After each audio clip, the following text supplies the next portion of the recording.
Jace, telepath unbound, as opposed to mind sculptor. He is a 5 loyalty planeswalker.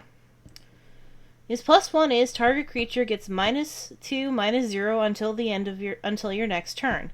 So it's like a weaker version of one of his other cards that I use. His -3 is you may cast a target instant or sorcery card from your graveyard this turn. If that card would be put into your graveyard this turn, exile it instead. Rebound cards would be very useful with this guy because they exile themselves.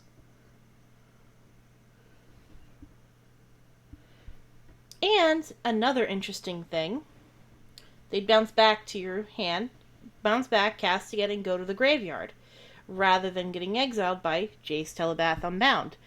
Very easy, actually. His nuclear is a mill ability, so he's kind of a mix of a few different cards here. You get the emblem of whenever you cast a spell, target opponent puts the top 5 cards of his or her library into his or her graveyard. Decent mill. If you're playing a mill deck, and I do have one of my own, Dimir colors, he'd be kind of fun to use. I'm going to point out right now, this is really messed up. Just to see him as like kind of a mishmash of like 3 or 4 of his different cards. Like, I'm surprised he doesn't have 4 abilities, but I guess, beginner planeswalker, you ain't gonna have 4 abilities.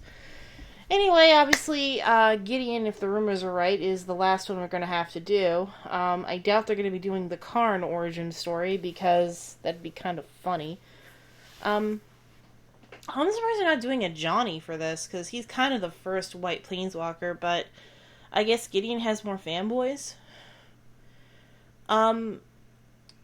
But I can tell you right now, I would like to see them do this with the other planeswalkers. So, yes, I would like to see one with Sorin. I would like to see one with Ujin. I would love to see one with Dak Faden. I would love to see one with Johnny, obviously. Definitely with Elspeth. It'd be nice to get a little more of her history. So there's a lot of cards where I would like to see this. And I think it is kind of cool that these planeswalkers are getting to be legendary creatures. You don't really need to do one with Venser, because Venser has the 2 separate cards already. So you don't really need to do it with Venser. You don't really need to do it with Xenagos that much. Well, you could do it with Xenagos. You could do it with Xenagos, and he'd have a legendary card from before he's a planeswalker and when he became a god. So it'd be like an interesting triple timeline.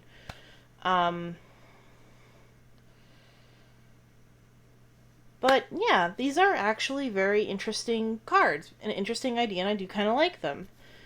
I like them more if I get my hands on them, but Origins ain't out yet. Catch you later, guys.